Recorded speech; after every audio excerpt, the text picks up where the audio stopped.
Programa Fé Perfeita. Não haverá outro Calvário a resgatar sua vida. Não haverá outra mensagem, não haverá outra Bíblia. Não haverá outro profeta a te mostrar a saída.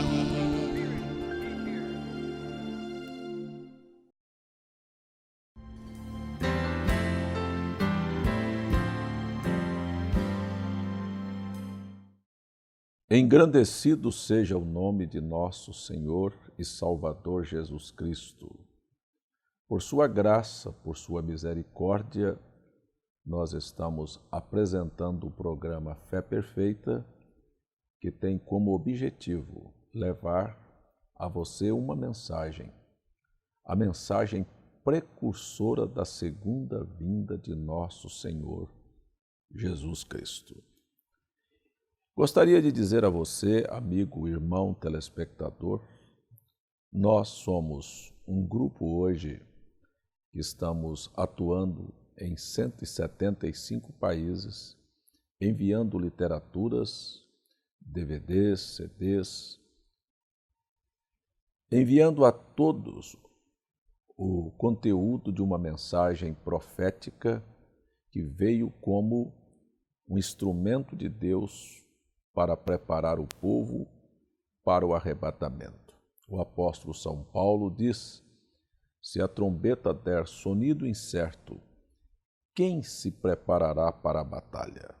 O que nós estamos presenciando através de programas e atrás dos púlpitos das igrejas hoje é um evangelho muito mais materialista, uma igreja com uma visão muito mais empresarial, e aquelas pessoas que estão atrás do Evangelho não estão preocupadas e não conseguem ver que a hora que nós estamos vivendo é uma hora em que as Escrituras estão sendo abertas e cumpridas diante dos nossos olhos, e há uma preocupação muito grande tanto da parte daqueles que fazem a religião, como daqueles que estão atrás de alguma benesse que está sendo apresentada através de programas ou através de sermões nos púlpitos da igreja, que é um evangelho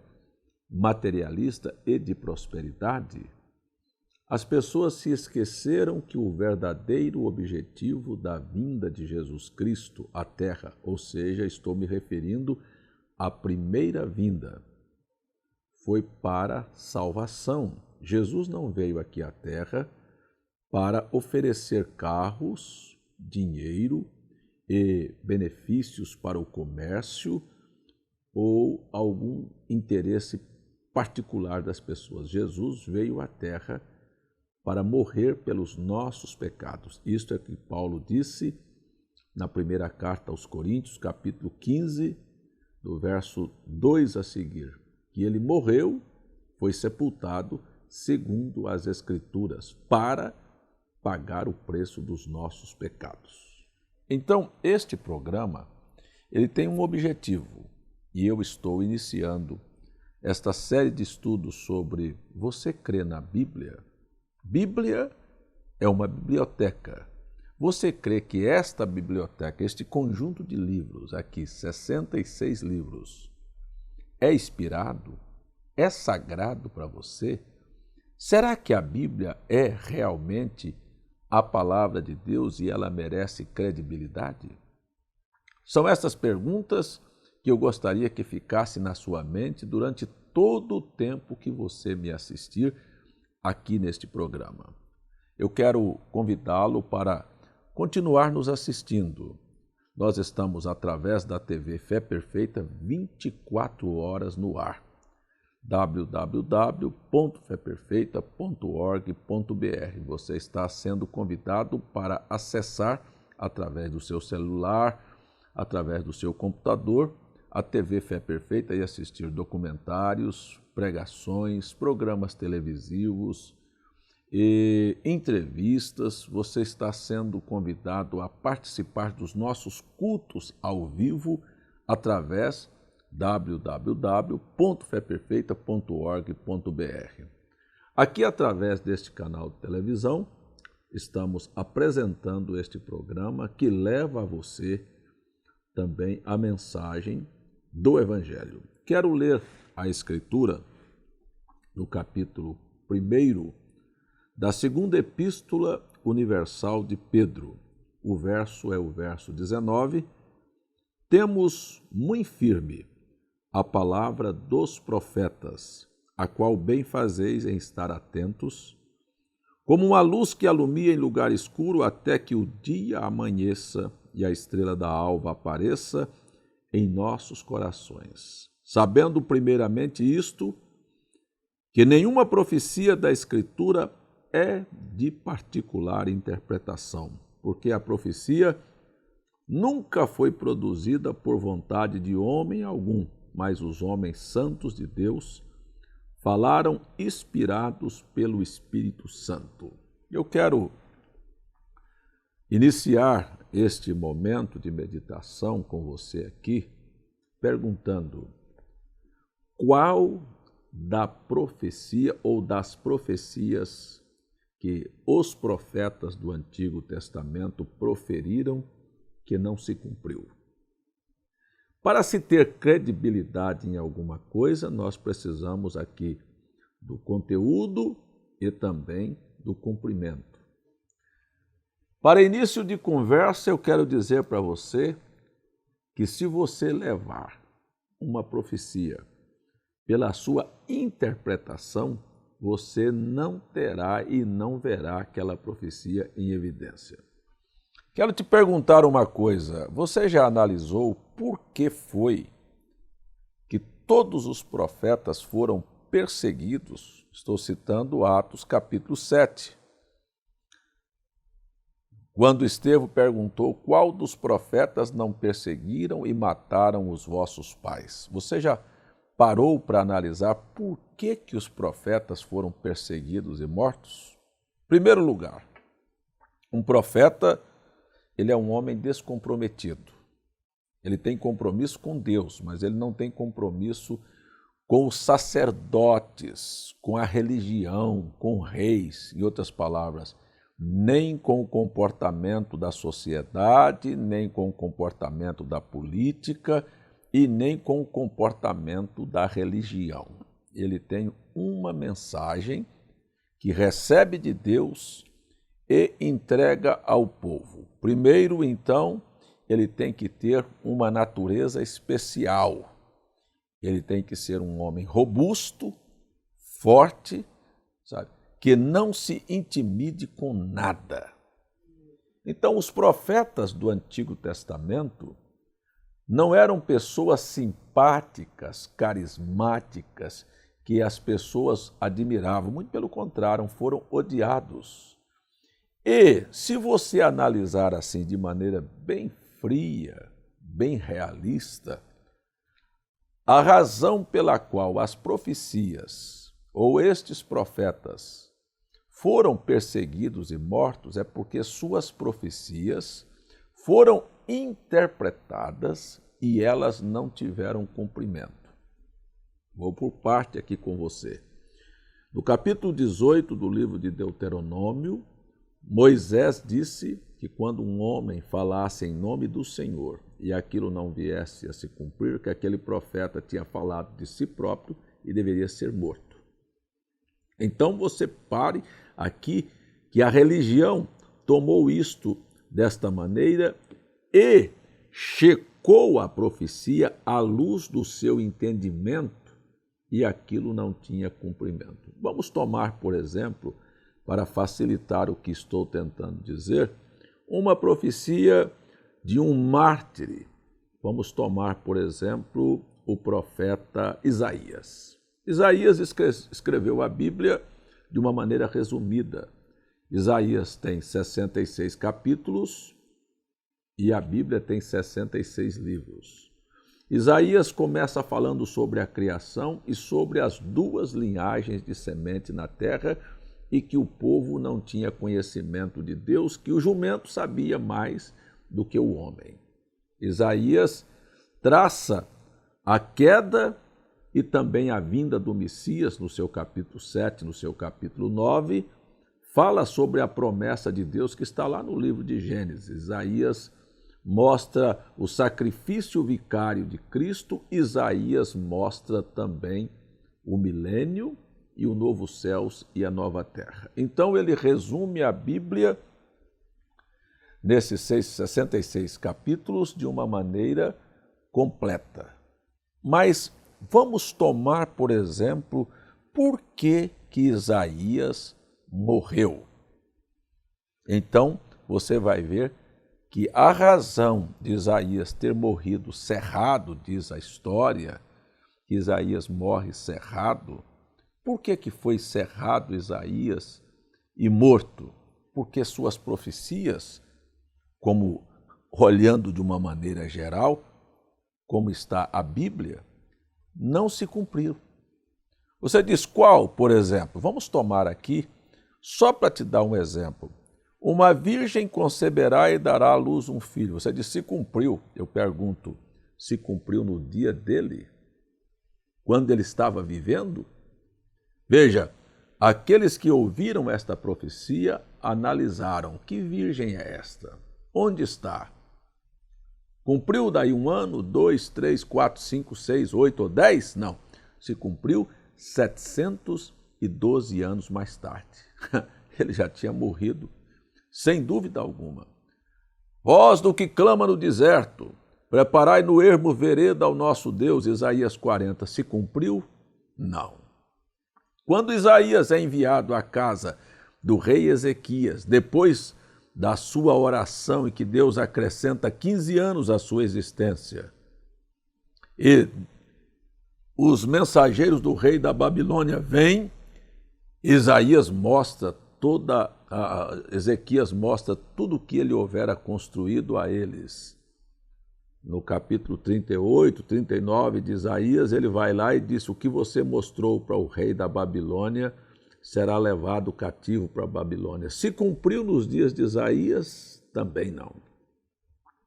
O que levou aqueles religiosos do dia a matar Isaías?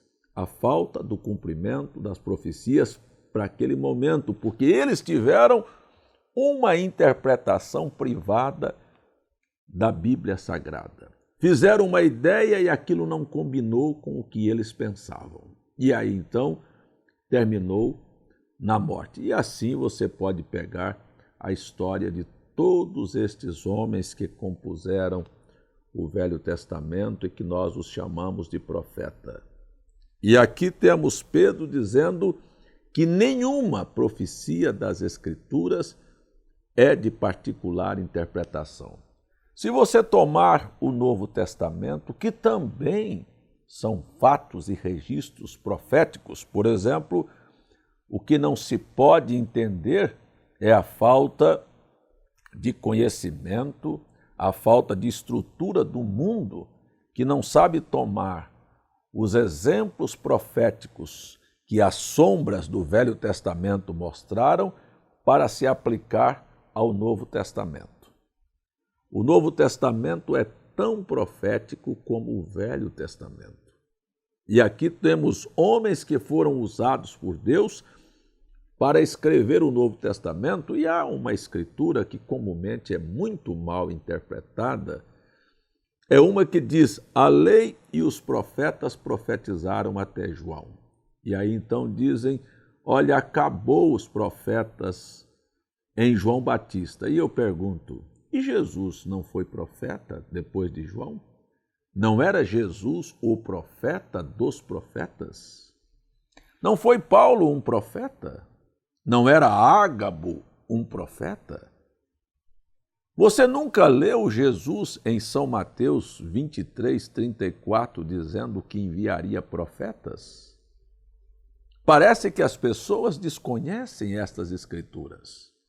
E então, a lei, Você deveria ler a Bíblia, a lei e os profetas da lei profetizaram até João. Mas aí vem Cristo, estabelece a graça, e aí nós teremos os profetas da graça, que inclusive seriam usados para escrever como a igreja neotestamentária deveria proceder, viver.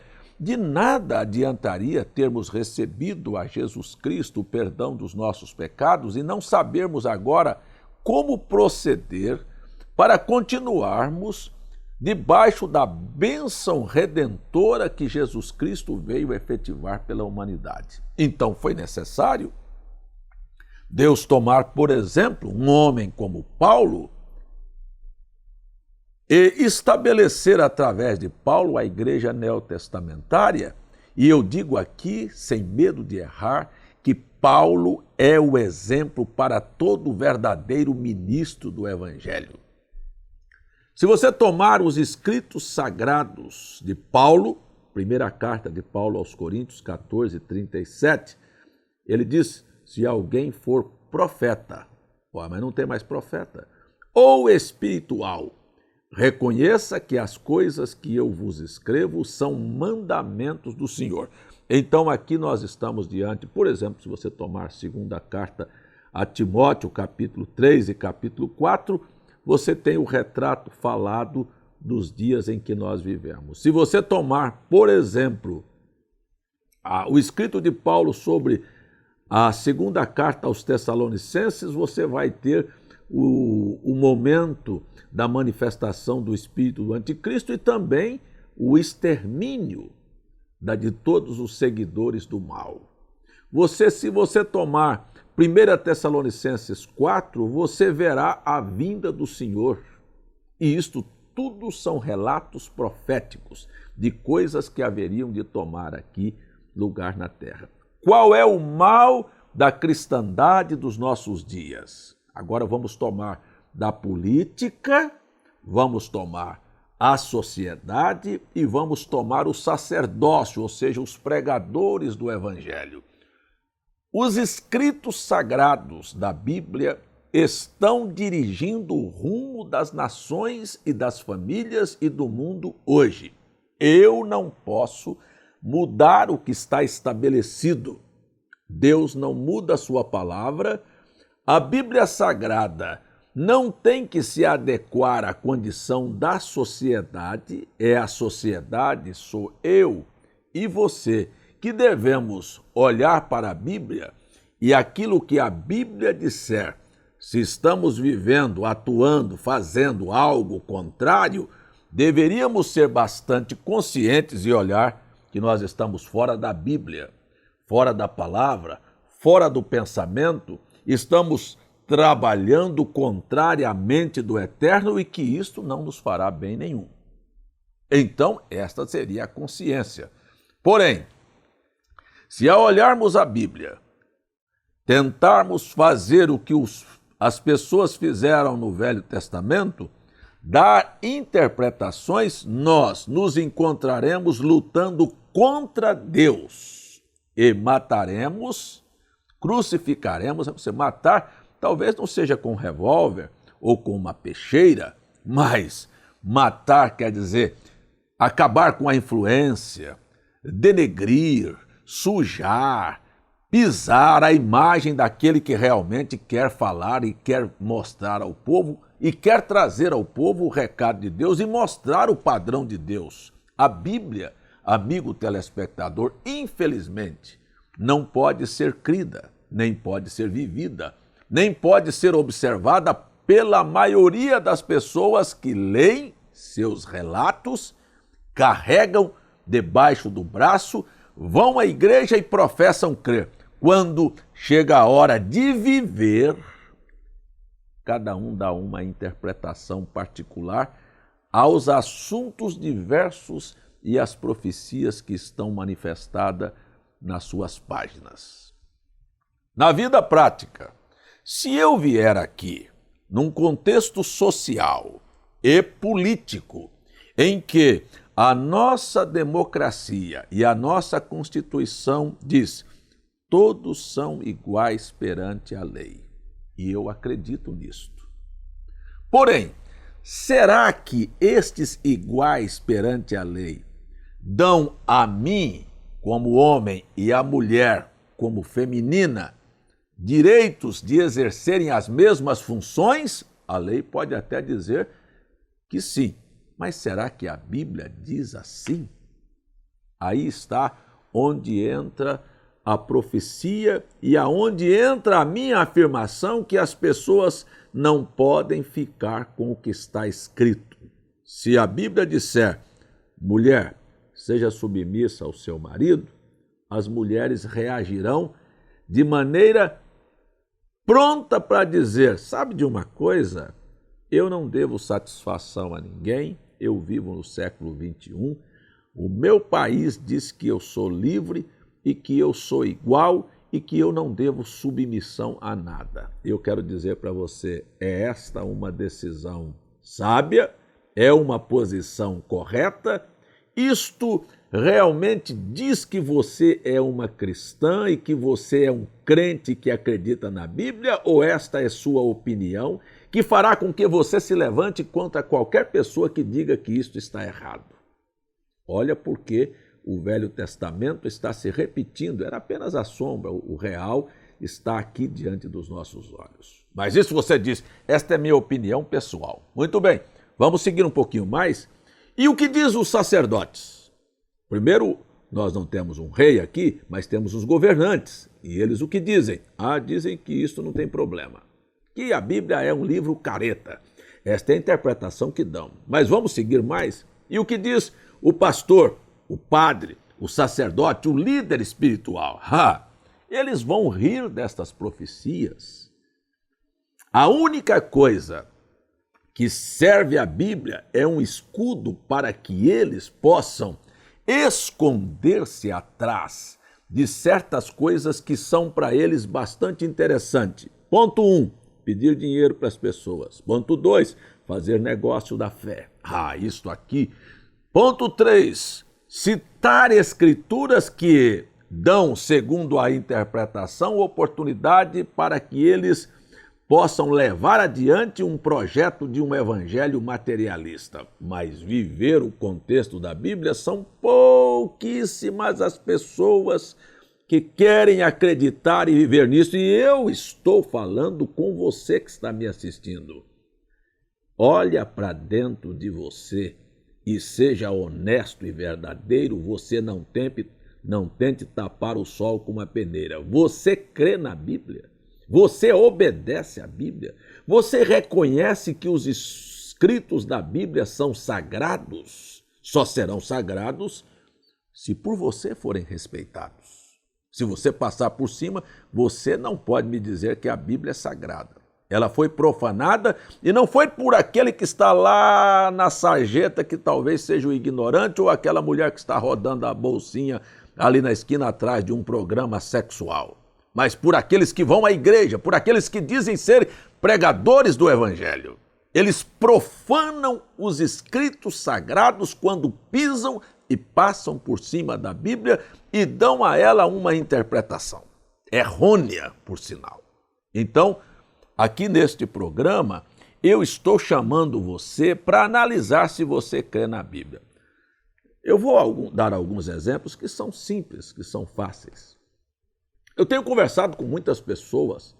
Quando você toca em alguns assuntos proféticos que a Bíblia sabia, por exemplo, nós olhamos a carta do Apocalipse, no capítulo 3, o verso 14 a seguir, nós vamos ver o retrato de uma igreja chamada Laodiceia. Esta igreja é morna.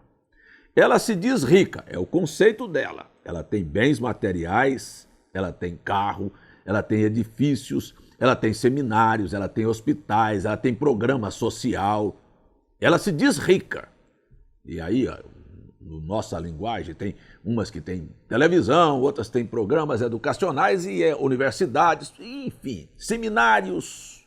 Não adianta. Eu quero saber, uma igreja que tem um conceito intelectual rico, mas o diagnóstico de Deus é que tu és pobre, miserável, cega e nua. Eu pergunto para você, o que é que vale? O que Deus falou ou o que o homem pensa? Talvez a visão humana diz que é o que o homem pensa porque os resultados estão aí. Mas quer ver como a igreja é pobre, miserável, cega e nua? Pobre, miserável, cega e nua é o conceito de Deus. Tão cega que não pode ver o tempo e a hora que está vivendo. Tão miserável que precisa mendigar tudo que é deplorável que veio do inferno para sobreviver. A igreja vai buscar no lixo da sociedade costumes e hábitos para se adaptar para que ela possa manter suas portas abertas. Isto é pobreza, isto é miséria. É uma pena que o meu tempo aqui se esgotou, mas este assunto é tão rico e tão bom que eu volto daqui a pouquinho para falar com você no próximo programa, no próximo bloco, sobre a miserabilidade do povo por dar interpretações na Bíblia e perseguir a verdade e se tornar inimigo de Deus. Eu só quero convidar você agora para um momento de oração. Que você seja honesto, sincero e verdadeiro e peça a Deus misericórdia, porque fora da palavra você vai se perder, ou seguindo a sociedade, ou seguindo a política, ou seguindo a religião. Vamos orar juntos agora.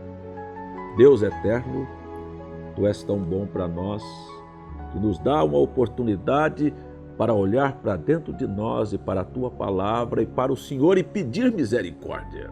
Ajuda os lares, as famílias, as igrejas, as pessoas. Eu não estou contra elas, eu estou falando o que é real e que o Senhor também é um Deus real e que pode e que ama a verdade. Ajuda o povo, curando, libertando e, sobretudo, trazendo a luz da Tua mente eterna para iluminar e para guiar as pessoas para a vida eterna. No nome de Jesus eu te peço. Amém.